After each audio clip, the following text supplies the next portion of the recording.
I'll admit I wish this whole thing was over already, but it should only be for a week. We listen, watch, and let the boss do the talking. At least we're not him." Petru nodded in agreement. I didn't envy Cain in this endeavor. Getting the dragons to come back on board with sending some of their own over twice a year so we could all feed from them was going to be tricky. Since the merfolk had started attacking anyone or anything in the seas trying to get to Black Veil, the dragons had broken their agreement to assist. Now that a treaty was in place with the new king of the sea, we were hoping Aldrich would revert to our original agreement. Honey, Cain's newly acquired assistant, approached Petru and me. "I received word the dragons have entered Black Veil. It shouldn't be long now." "Thanks, Honey." I faced Petru. "Would you update Cain?" "Yes." He stalked off toward the library while I did one more sweep of the bottom floor. I wasn't nervous like Jace, nor was I irritated like Petru. I didn't have an opinion of the dragons. They'd gotten the call hundreds of years ago, like the rest of us, that this world needed our help. They'd answered it, and without them, it would have crumbled. We all had jobs to do and needed to work with each other. I could understand that. What I wasn't happy about was how pretentious they were. I'd held Congress with quite a few dragons in my life, and each thought they were the best of all creatures. They sneered at anyone not born of dragon blood and never had a good word for humans.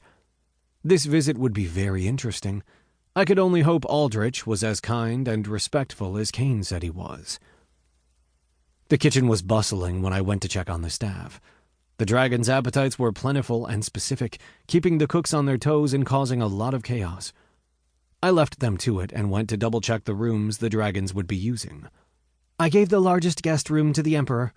Mancy opened the first door. "I was told his sister Aubriana would be in attendance as well. Her room is beside his." "Very good, Mancy. And the others?" "Directly across the hall. I figured they'd like to be close to each other. It also gives them the feel that they have a whole wing." "Well done. Let Honey know if you need any extra help up here during their stay. It can be arranged." "Thanks, Emil." Mancy hurried off, likely to complete last-minute duties. "Emil, they're 10 minutes out," Honey said when I reached the foyer.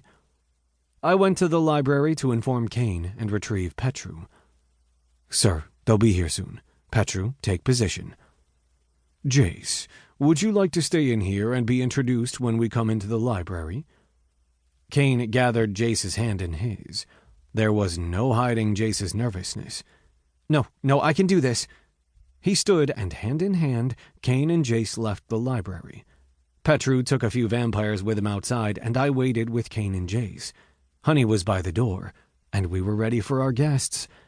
As stoic as ever, the Blood Boss waited for the Emperor of Dragons, and I remained vigilant for any outcome that would present itself when those doors opened.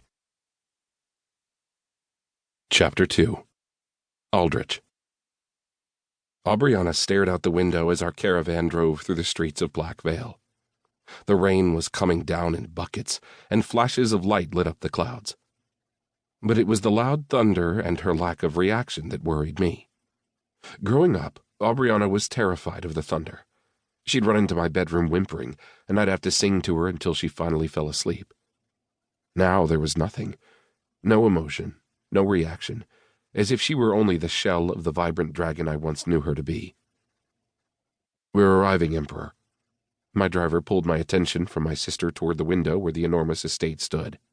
I had contemplated flying in myself, but in Aubriana's state, I felt it best not to push her. I wasn't sure how safe Black Veil currently was, either. "Let me and the others exit first, Emperor." Rourke was my number one. His striking gray eyes, midnight black hair, and massive body made anyone who considered approaching me have second thoughts. "Of course, Rourke." I squeezed Aubriana's hand. She didn't return the gesture. "Have her sent to her room as soon as possible, Rourke. She doesn't need to be tormented by this discussion." "Yes, Emperor." When our car stopped, Rourke exited, as did the other dragons from their vehicles. Rourke was approached by an equally gigantic man. No, vampire. They shared a few words, and then Rourke was opening my door. Viara, Aubriana's personal nurse, rushed over from the vehicle she was in. "Rourke told me to get her to her room, Emperor." "Yes, thank you."